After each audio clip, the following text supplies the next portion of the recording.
This is It Matters, the show that digs beneath the surface of our political landscape, pop culture, and the 2024 election. I'm your host, Michael Starr Hopkins.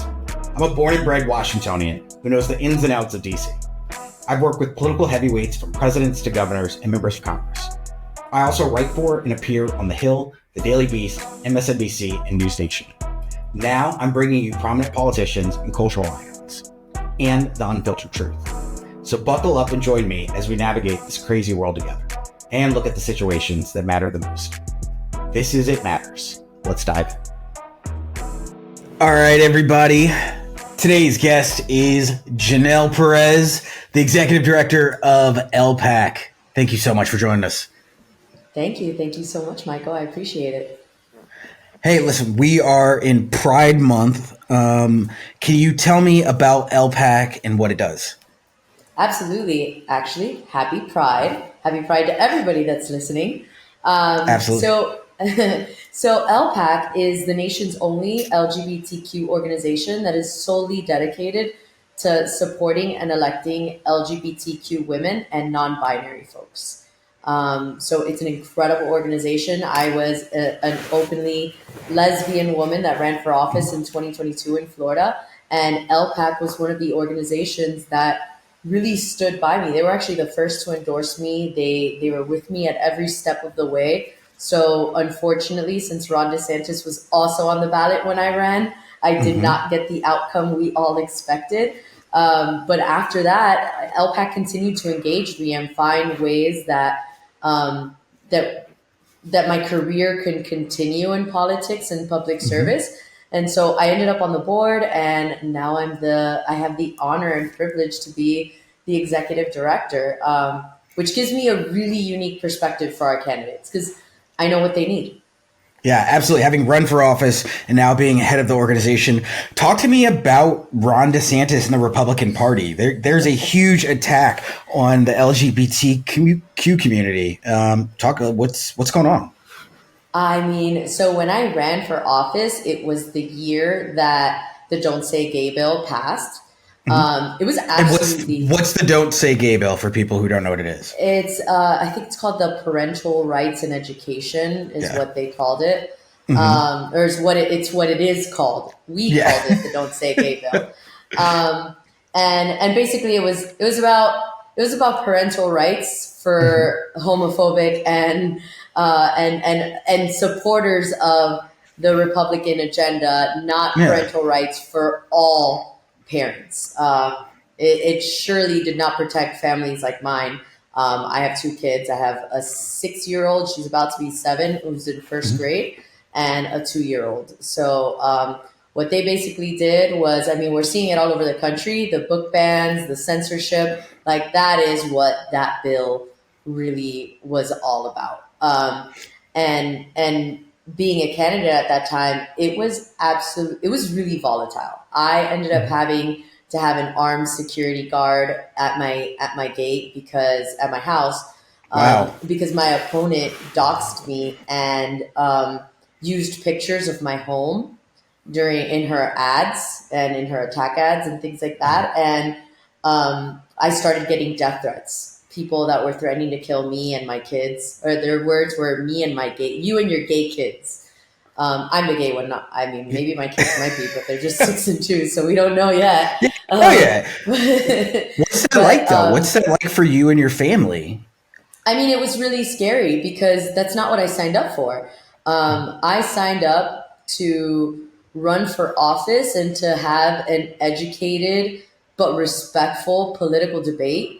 And my opponent, who was a 27-year-old girl who lived with her mom and who still lives with their mom and dad, that was their only strategy. I'm a mom. I'm a cancer survivor. I'm a business owner in my community.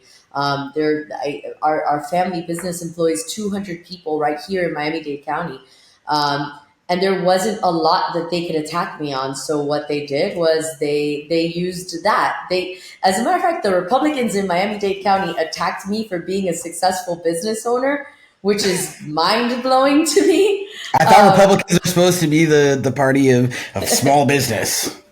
Right? Exactly. That's what I thought too, but not in Florida. In Florida, the Republicans are not pro business. The Republicans are pro corporation. They don't give a crap Mm. about the small guy in the room. They don't care about small businesses, and they're not doing. I mean, I went around my district and I asked folks, what kind of support are you getting from the government? Have you received any help? Any tax? I think that year Ron DeSantis had given over 300 million in tax refunds to businesses.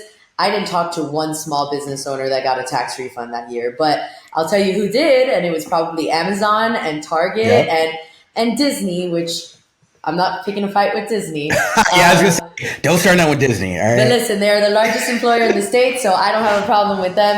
As long as they're bringing us business and investing in Florida, I'm okay with that. But you're not talking about the people that need it, and the Yeah. people that need it are the mom and pop shops, especially in 2022 when it was post COVID. Um, so it was a really volatile year, and then going back into the LGBTQ stuff. They used these. I mean, we've always seen it. They use the LGBTQ Absolutely. community as like the monster, and they Hmm. use us for fear mongering because, Grooming and like all yeah. kinds of Oh my ridiculous God, yeah. accusations. I can't tell you how many times I was called a groomer, and it was genuinely insane. When really it's like Because the creepy Florida guy in like a trailer park who's really the guy. and not to knock people in trailer parks, but it's probably a really mentally Yeah. ill, horrible human being, which I assure you, if they are going to groom your kids, their sexual identity or their gender has nothing to do with it. These are just sick in the Zero. head people. And so it's horrible, but it was awful, I think. But we're seeing that those attacks, that scapegoat of fear. I mean, look, it's really clear. Republicans don't have any solutions to the problems that Americans are facing today. So what No. do they give you? They give you fear. And they tell you to go out and vote based on fear.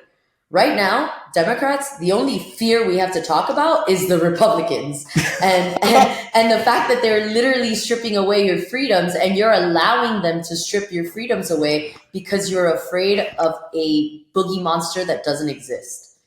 But why have Republicans been so successful? Look, I've been on 3 campaigns in Florida: Sean Shaw for AG, Andrew Gillum for governor, Charlie Crist, and all 3 of them 0 for 3.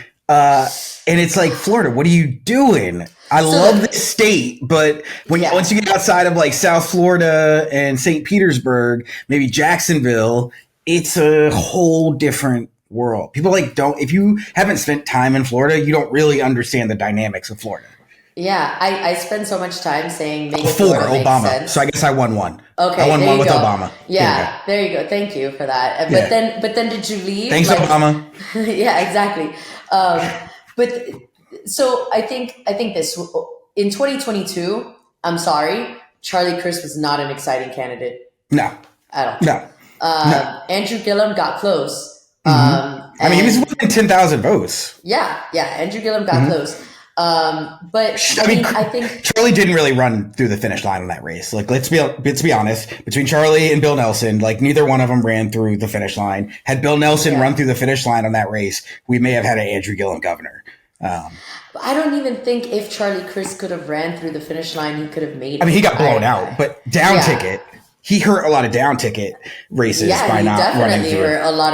He definitely hurt a lot of down ticket. As you uniquely know. Yeah, and it was something that I think that's something that I noticed running for office is as much as down ballot candidates need the top of the ticket, the top of the ticket should be listening and working in coordination with the down ballot tickets, because at the end of the day, we're the ones out there every single day knocking on doors. So 100%. I knocked on it was over 100,000 doors during my campaign. And I remember raising red flags. I had three historic Black districts in Miami-Dade County in my district, or neighborhoods, 3 historically Black neighborhoods. And I remember knocking on doors in those neighborhoods because that's where I spent a big part of my time, and raising red flags to Val Deming's campaign saying, hey, I'm knocking on these doors and these people don't know who you are. Yeah. That's a serious problem. And which is wild because she's listened. like disappeared. You don't see Val out and about in the same way. Like she had this like ascent. I know. And it's tough because I think Val is such an incredible person. Absolutely. And I think she was probably one of the closest things to a really great candidate that we could have had to go against Marco. I mean, Val was someone that, like, my extremely conservative father was turned on the TV and saw an ad of hers and was like, wow, I really like this lady. I can see myself voting for her. Mm-hmm. And I don't know. I can't tell you what went wrong there. It was just the wrong cycle. Yeah. It was just a bad cycle I think that for had her. a lot to do with it. And not just that. I mean, Florida Democrats have kind of been abandoned by national Democrats. I think the investment in Florida has been. Have they? We've earned it. We've earned it. What I mean is that we brought this onto ourselves. I'm not denying that. Because every cycle, Democrats drop a whole lot of money in Florida. Yeah. And the dynamics in Georgia. Leaves. I think our talent leaves, and that's a major problem. There's a brain drain. There's a brain drain in Florida. Like, we had the best and the brightest for Obama, and then all of a sudden, boom, they're all gone. They all go to much better opportunities, whether it be nationally, and I get that, but we need some folks to stay. And also, Democrats need to do a much better job at fostering those relationships and paying their employees much better and fairly and uplifting one another. You know, when I lost, I mean, not one person called me and was like, hey, what can we do for your career to keep you engaged and get you in a position where we're going to be able to get you to run again? I'll tell you who did. LPAC did. LPAC called me, and LPAC was like, what do we do to keep you engaged? And the organizations that did, so Ruthless Florida called me and tried to get me engaged. All of those places. Ruthless. They just had their event a couple days ago. Fantastic organization. So I'm on the Ruthless board, and they had their gala on May 18th. It was on Saturday. It was great. And that's another incredible organization here with really, truly dedicated people who want to make change. But I think, again, the resources to get that message out there are so slim, and we're competing with so much. We've got the ballot initiative happening right now. You got abortion, you got marijuana, both on the ballot. Like, what does that mean for this election cycle? What that means is that both are going to pass and every Republican is going to win, unfortunately. Because make Florida voters make sense to me. How is that even possible? You've got a governor who wants to strip away marijuana rights in a state where you've got no income tax and you can raise an insane amount of revenue from marijuana taxation. And there's no reason. So Florida Republicans, like, there's no rhyme or reason or logic. He went to war with Disney, the biggest employer in the state. As to why they do the things that they do, like, I don't understand their rhyme or reason, because, I mean, even the marijuana lobbyists are one of the biggest lobbyists here in Florida. It's a bipartisan world over there. I mean, you got Matt Gaetz and Nikki Fried, like, they are at peace over marijuana. Like, it's the one thing Democrats and Republicans can get behind. But I think it's just, again, it's creating that boogie monster. So what happens? You smoke weed, you're a delinquent, according to these people. And that's what they like. Our kids are smoking weed in the the way, Well, and they are too. Like, right? Again, remember when they want to cut abortions, it's for everyone. They want to slash abortions for everyone but their mistresses. Absolutely, so their kids for sure. Exactly. So it's just, it doesn't for me.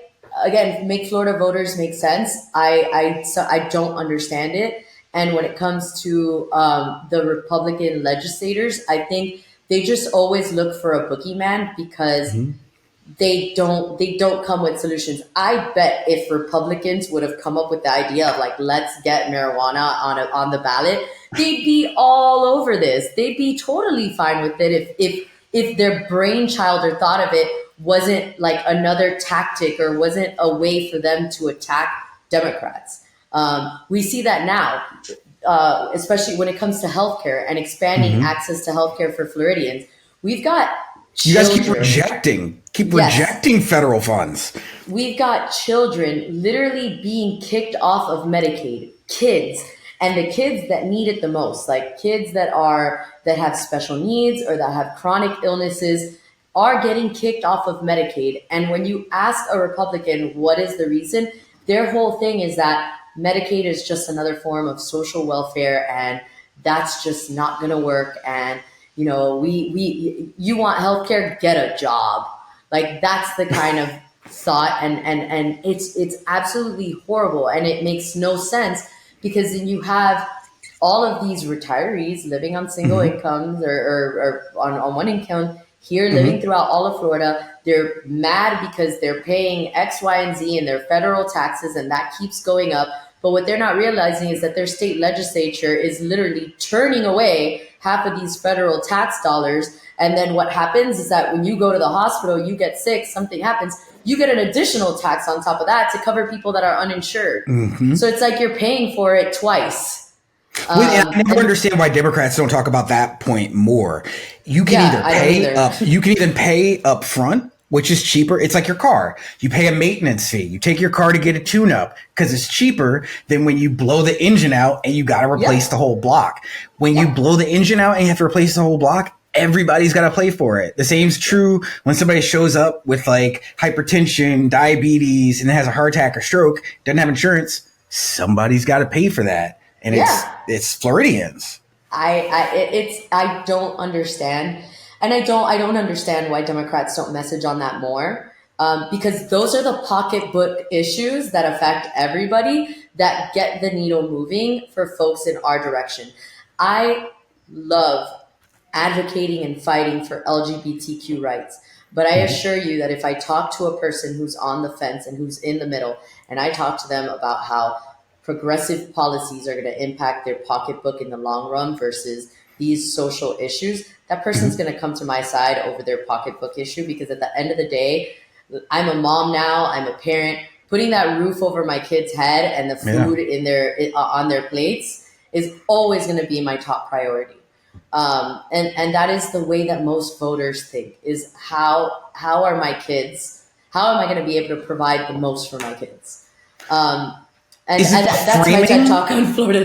Right. Well, no. I think this is important, though, because Florida has the ability, if Democrats could win Florida back, it changes the entire political landscape and the political map, given the amount of electoral college votes. And so it blows my mind that messaging hasn't been such a huge focus for for the state party and the national party in Florida. And I just wonder, like, do you think it's that people are out of touch at the top? Or, you know, when I look at a lot of the people handling messaging for the different DNC, D-Trip, stuff like that, they're majority white comm staff.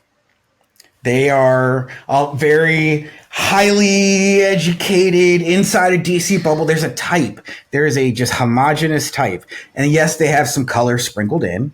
But like, when you look at the Hill, look at Capitol Hill, it's majority white. When you look at state legislators for comm staff, it's majority white. Like, at the end of the day, how do we talk to the voters if we don't have people who look like the people we're supposed to be talking to? That's one big thing. And I think one thing that also happens with Florida is that we often get treated like we're a monolithic state. But the problems of South Florida and the problems of the Panhandle are two totally different problems, and you can't talk to us in the same ways. Which is a microcosm for the country. I mean, Democrats can't talk to the country the same way. Exactly. And so just like you would talk to the Panhandle about different like climate change issues because of their proximity to the ocean. You talk to Jacksonville about different issues than you're going to talk about in Ocala. Like, And Miami-Dade, the way that you talk to people in Miami-Dade, remember, Democrats down here are socialists. Yes. So you have to be really, really careful. At the top in the Florida Democratic Party, I have a lot of faith in Nikki Fried. I genuinely like Nikki. We've had Nikki on this show. I like Nikki a lot. I think the world of Nikki. Yeah, I think Nikki's great. I have faith and hope in Nikki, and anything. If Nikki ever calls me and she needs anything, like, I am here and I'm gonna make it happen. As long as it's calling me to not run again, we're good. I'm willing to do everything short of that to help her. No, we can't have people not being willing to run again. That's the whole thing. Not yet. Democrats need to get it together in Florida. And look, I mean, we going back to the messaging. Like, you're talking about Miami-Dade County. Right. I'm in healthcare. We have my family and I own a health insurance, Medicare HMO company here in Miami-Dade County. The highest concentration of Affordable Care Act, Obamacare enrollees is right here. Yes. And they don't even call it ACA. They call it Obamacare in Hialeah. They should. Yes, and you drive through Hialeah and there's billboards everywhere with Obamacare, enroll here on Obamacare. Hialeah is Trump country. Hialeah is the highest concentration of Republicans in Miami-Dade County than anywhere else. And what is mind-blowing to me is that these people are literally signing up for Obamacare, saying what a lifesaver it is that they now have insurance, but they're voting for the guy who wants to defund it and who's expressively said that they want to defund it. And for me, in Miami-Dade County, when you go to these sites where you enroll people for Obamacare, Republicans are standing right outside the door registering folks to vote. Democrats aren't the ones showing up there doing it. Like, we're not owning that Obamacare is ours and we brought it. Republicans have taken that from us and they're enrolling people to vote against it right outside the doors, right after they're done registering. They're going to naturalization ceremonies. They're meeting these folks face to face right at these places and saying, how can I help? Now that you're a citizen, how can I help? Democrats just aren't doing that. And that's a huge disconnect. That's a huge problem. And I am concerned that Miami-Dade County, I don't know if we've already gone red with the number of voter registrations, but we're there. I was gonna say, if we're not, you're damn close. I mean, It just feels like Democrats don't know how to talk to Cubans, to Venezuelans, to like anyone other than just a homogenous group. Well, I mean, we just had, I think, like the Hispanic Florida Democratic Party office open up here in South Florida. And from what I remember, there was 3 Cuban Americans that ran for office in 2022. Myself, a guy, AJ D'Amico, and Javier Fernandez, who's the mayor of South Miami. From my understanding, not one of us got invited to the opening of the Hispanic office in Coral Gables. And no one has ever reached out to me to talk to Cuban Americans or to be open. Like, it's just, I don't know where, there's not much I can do, and I don't chase. Yeah. No, and I totally get that. And I feel kind of the same way at times as we talk about like African American Democrats and wanting, we are the most consistent voters of color, the African American community, the most consistent Democratic voters, and show up over and over again. And yes, we have the ability in an outsized way to tip the election. But I understand when a lot of black voters say, like, why am I going to keep showing up? And I feel like Democrats are just talking at me, at me. They just think we're going to show up every time. And it's like, on one hand, taking you for granted. Yeah, 100%. And on one hand, you want to say, like, you know what, fuck it. Like, let's not show up. Let's teach them a lesson. Let's show them what happens. But you can't. Like, you can't. No, the stakes are too high. If Donald Trump if the Antichrist wasn't the opposite right now, right? Then like, I tell you, Romney's in power, like, it's a little different. Yeah, but you know what? You have to show up. Before all of this, I mean, I remember getting involved in politics, And I don't remember, I mean, maybe it was because I was younger, but I don't remember the attacks on the LGBTQ community being so like in your face and Mm-hmm. volatile as they are now. It was almost like, and to the Black community, it was almost Mm-hmm. like at one point someone, and I think it probably was Trump, but Yeah. at one point people were given the permission Yeah.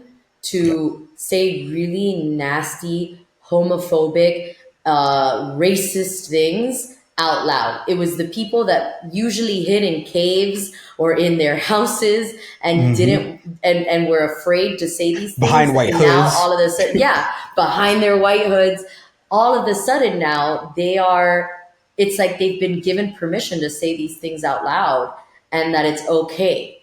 um and How has it's it and then affected people? Like, how has just the nastiness of it all affected people?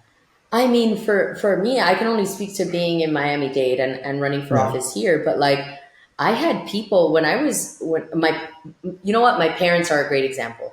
My mom Mm-hmm. and dad are Cuban exiles. They were both born in Cuba. They came here when they were really young. My dad started off as a stock boy at a grocery store and now has had two incredibly successful businesses, and has literally accomplished the American dream. My dad happens to be a Republican, and that's fine. We get along really well. My dad is, throughout my campaign, my dad was my go-to guy. Like he is now a registered Democrat in There we go. Shout registration out, only. Dad. But yeah, Yeah. but Dad's like not voting for he's, Trump, right? no, no, no. Okay. Okay. But he's also like, he's somebody that I can go to, and he challenges. Hmm. Basically, when I want to debate, he's the person that I Yeah. go to Which I debate and think to we practice. need more of. That's like one of the Oh purposes yeah, of this show is like I have Republicans and Democrats on because we got to figure this shit out. exactly. So I had my father and my mom out at in voting locations, and Hmm. people would actually there was a woman, a House of Representative, currently in Florida legislature. Her Yeah. name is Representative Alina Garcia. No shout out to her, but she Ooh, I don't actually know her, got but in my boo. mom.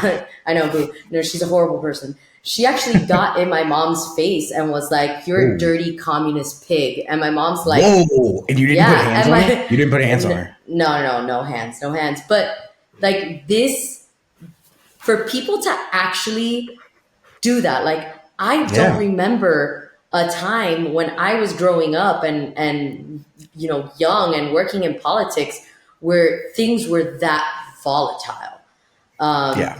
and like and people that would get in my dad's face and call him a socialist and say all of these things, like where did that happen, where did that come from? I would be okay, fine, I'm the candidate, I guess I earned it, but like you don't get in my face and do curse words and Family's things like different. that. Yeah, Family's different. You say what you want to me, but like you, yeah. No, but that's, I'm saying like at the voting locations, like yeah. for somebody who's wearing a MAGA hat as they're going into vote, like, and they just like get in your face and they're like, DeSantis rules, and it's just like, Yeah. yeah, you remind me of the bully from like the Adam Sandler movie, O'Doyle rules or something Yeah, like, but I mean yeah, that has become like a thing, though. I mean, I feel like Republicans they have taken over this kind of bullying, nasty mentality. That it here's the problem with it. There are things, Republican ideas, Republican policies that like I don't necessarily disagree with. When I hear certain Republicans start talking for the first like minute and a half, I'm like, okay, like I can see where they're going. And then there always is this extra bit of underlying or sometimes not even underlying like racism that goes with it or xenophobia or homophobia. And it's like good, fucked up. And you're like, hey, what, like where did that come from? yes, Like, and then the fucked up is so fucked up that you're like, damn, like no matter what good you said yeah, at the beginning of I that, can't go with like I anything else you can't get said. you. Yeah. Yeah, I can't And get behind you. and at what point do you think Republicans in the long run lose the argument? Because Democrats are making a policy argument and an emotional argument, but Republicans are just making an emotional argument. And maybe it's time that Democrats start making that emotional argument, because every time we talk to our voters and give them a TED talk, we immediately lose them. Yeah. But when we go out there, I mean, again, I said it at the beginning of this, Republicans don't have solutions, so they give you fear. Yep. Where Democrats can come is that maybe not on policy, but we can absolutely give you hope. Yeah. And if I assure you that if we lead with hope and we can find a way to articulate that isn't a TED talk about policy, then You mean you don't want to talk about parliamentary procedure and no, Robert's no, Rule I of Orders? no, I don't, and I don't want it to be, and I don't think it should be in a response to something horrible that Republicans say and do. We need to stop being in the offense when it comes to talking about topics of emotions. At the end of the day, when we're talking about LGBTQ rights, when we're talking about civil rights, social justice, things like that, we're talking about the American dream. We are talking about our fundamental values and why this country is still the greatest country on earth. Because this is, in my belief, still the only country where you can go from nothing to something. Now, that's getting a lot smaller, and I definitely acknowledge that. And I think there's something fundamentally wrong with that, and there's some serious work that needs to be done. But we still are, in my opinion, the greatest country on earth. So how is it that Democrats can message to folks that caring about these things, these social issues, are what's going to move our country forward, or what is at the core of why this country was created? And I think I don't know what the solution is. I think, we have a lot of work to do internally. I am scared for this upcoming election. Yeah. It is really scary, but we need to, at least folks in my generation, like, we can't give up. And sometimes it's really easy to want to give up, because I will tell you that after I lost, I really wanted to give up. What does it feel like the day after losing? I know I was when Sean lost, I was with him, obviously, like at the campaign. We're at the after party, and I cried before he did. Like he took it like a G. I was like, I feel like campaign staff, I know, takes it incredibly hard, but like for you, what's it I feel like like my as a candidate? campaign staff took it hard. My campaign staff and my volunteers took it hard. A lot of young LGBTQ folks got involved in my race, and I think for me, I felt the most for them. But when I ran, my daughter was 5, and she fell apart. So the minute that I was looking at I was looking at the results, and I knew. I remember looking at my dad. He was sitting next to me, and my wife was putting the baby to sleep, and my daughter was in the living room. And I looked at my dad, and I was like, "We lost." And my daughter just immediately burst out into tears and ran to the room. And for me, it was, okay, I'm going to go make her feel better. And so I immediately went to her, and I just started making her feel better and talking to her and saying, like, and telling her, like, I lost, but it's okay. We learned so much, and look at how many people we inspired, and talking her through it in a way helped me. But we've got incredible, like, on the LGBTQ front, like, we've got incredible champions in Florida already, like Michelle Rayner and Chev Jones. Yeah, they're both great. Michelle and Chev are just fantastic. They're amazing.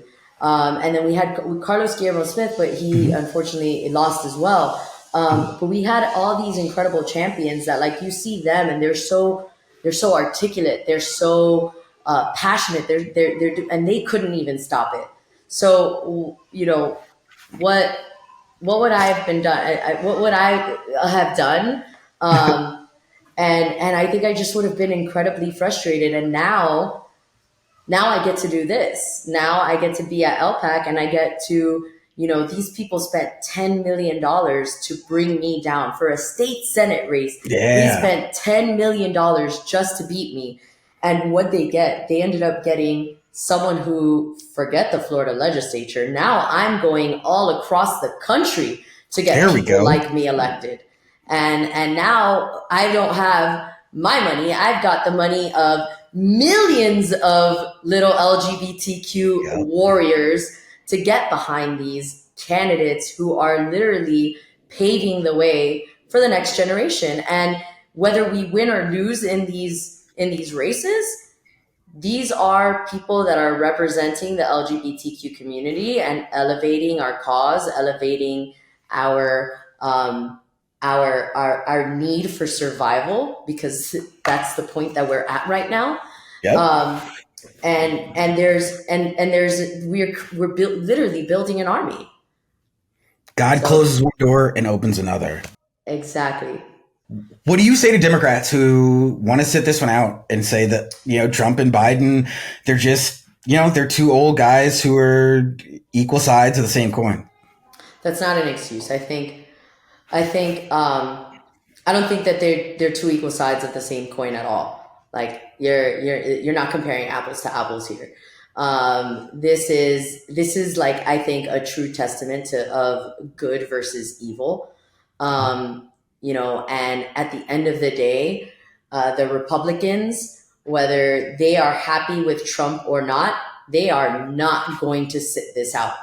So for Democrats, for people who care about these issues, for people who just want decency to come back to America, like, you can't sit this out at all. And if you sit this out, like, you have to be able to live with things getting so much worse. Like, we are already seeing people dying because of what is happening in this country. How can you be okay with allowing literally the Antichrist to lead us again?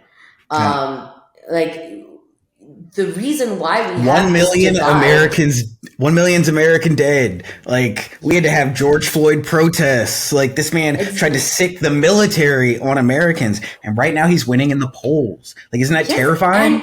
And he's literally challenging, the powers of the president in the Supreme Court. Like, that is a really scary thing. So, and especially here, being a Cuban American who knows what it's like and hears all of these stories from their family about what it's like to have a dictator come into power. Well, the first thing that they do is ask for more power and fight for more power. And this guy literally built a court to support him. The highest court of the land is on his side. And if he wins again, the likelihood of him getting two more of those people on his side is going to be even higher. And so, like, it is, for me, it goes beyond sitting this out. Like, we're never going to have the perfect presidential candidate. It's just not going to happen, ever. So why is it get that other mind? 100%. I've never understood when you have people from countries that are communist, or countries like Cuba that have seen authoritarian leaders. How is it that Trump still manages to get such high support among Cubans, among Venezuelans? Like, if you've seen what can happen. I think it's a cultural thing that, like, I think the cultures love these, like, machista, like these macho men personalities. And so, as much of a giant wimp, sorry, I was going to use another word. Yeah, I was going to use another word. Which are in fact strong, by the way. Which are in fact so strong. Exactly, they are strong. So I'm not going to use that word. If it wasn't for the fact that, like, he is a giant wimp, he gives off this persona of, like, oh, if you mess with me, like, I'm going to come after you and I'm going to do this. But really, he's just being a crybaby. This is exactly what he does. Like, sometimes in life, at least for me, the definition of a strong person is someone who can lift themselves up when when they're faced with challenges. Somebody who's courageous is somebody who's willing to do things that they're afraid of and understanding the consequences of it and still moving forward and doing it because it's the right thing to do. Donald Trump is not that person. He is never going to be that person. But where he is that he's like that little bully that says the things that everyone's afraid to say out loud, says the things that bring other people down. So when you are a wimp and you are insecure and you are weak, what you do to everybody else is you bring them down to your level. And that's what he does with everyone who goes against him. He brings them down to his level. And for these cultures or these communities that come from these like dictatorship or these countries led by dictators, what attracted to them to this in the first place was that macho man mentality. Like there was a time where Cubans loved Fidel Castro. Yeah. He was like their hero. He was the guy that came and promised to help the poor and to help, the establishment and all of these things. And then what ended up happening? The guy wanted more power, got more power, and here he is, a dictator. What did Donald Trump want? Donald Trump promised to help the little guy in the room, to do all of these things for the small silent majority. And what is he doing now? He's requesting more power. He's challenging our checks and balances for more power. And he's putting people in these places that are going to give him that power. Because I feel like the Republican Party has no backbone whatsoever. None. And absolute power absolutely corrupts. Yeah. Why is it that Republicans have just refused to challenge him at all? I mean, they are now tied. As Trump goes, so goes the Republican Party. Yeah, I really don't know. I ask this to folks all the time that I ask. Because when you talk privately to Republicans, like most of they hate him. But then in front of the camera, they capitulate to him and prostrate and go and say all these things while he talks about their wives and stuff like that. I think it's because right now he still has a lot of the power within. He's hijacked his entire party, and he's taken some from our side as well. And I don't understand it. What about like the Trump presidency itself keeps you up at night? Like as you think about the stakes of this election, what is it about Project 2025 and everything that potentially comes with Trump that you think voters just need to really focus in on? I think it's the chiseling away of our personal freedoms that scares me the most. A Trump presidency, like the outcomes and the effects of a Trump presidency are going to most affect my kids in really formidable years for them. And when I think about the stripping of rights for my daughters that will come with a Trump presidency, the impacts that a conservative Supreme Court, that an extremely conservative Supreme Court will have on people's just right to happiness and freedom and living their lives, genuinely scares me. The fact that, we can have a Supreme Court that literally overturns Obergefell and my marriage is not going to be recognized because I still live in Florida. And how am I going to tell my girls that mommy and mama are not married anymore? Or we live in a place where they're not married, or that after my parents fled a communist dictatorship, I'm going to have to leave the state of Florida in order to live freely with my kids. And I know that I'm not the only person thinking of that, because I'm also thinking about the impacts of a Trump presidency to a family with a child that has chronic illness, and we know that he's not going to be making the investments in healthcare that our country so desperately needs. It is fundamentally wrong that in this country, the most developed country on earth, people have to decide whether they're going to put food on the table or go to see a doctor. That's not okay, and it's not fair, and it's not, I got diagnosed with cancer when I was 28. It's not fair. Health is not fair. Things happen to you that are not fair. And when we're paying so much in our taxes, and we're paying, like, man, it hurts every time I see that amount of money get taken out of my paycheck. It hurts. It's not fun. It's not fun whether you're a Democrat or a Republican. Yep. Nobody likes it. I just want to make sure that unless you're Elon and not paying taxes at all. Exactly. Or Trump and not paying taxes at all. Touche. But I just want to make sure that when you're taking that away, you're using it effectively and efficiently, and you're using it for something that isn't going to screw me over in the end. And that you are representing my best interests. And my best interest is that not only am I doing well, but that my neighbor is too. Because if my neighbor's doing well, we're all doing well. Last question, but I think it's going to be the most important one. How would you describe the American dream to your daughter?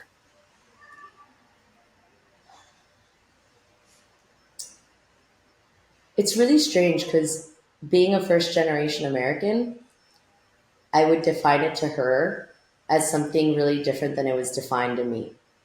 So for my dad, he defined it to me as, I want to own a home, and I want to have my family living under it and taken care of and fed and healthy. And I think that that's really important. And I think for my daughter, my dad has done, I'm so grateful to my dad for creating that financial stability for our family, that I know my daughter is going to be fine. I think for my daughter, when I describe to her the American dream, it really is just living free and happy. Like, I want her to live in this country free to do whatever it is that she wants to do to be happy. If it's to live her life as like me, an LGBTQ woman, if it's to live her life single, if it's to live her, like, if she wants to be a mom, if she doesn't want to be a mom, I want her to always have both of them. I want for them to always have the choice. And I mean that in every aspect of life. I want them to choose, to have the opportunity to choose a career that they love and they're going to feel passionate about. For me, that's the American dream, because you really do have the freedom of choice in this country. And I want them to have it, and I want to preserve that for them. And right now, it's not going in that. And like I said, a Trump presidency is going to take that choice away from them.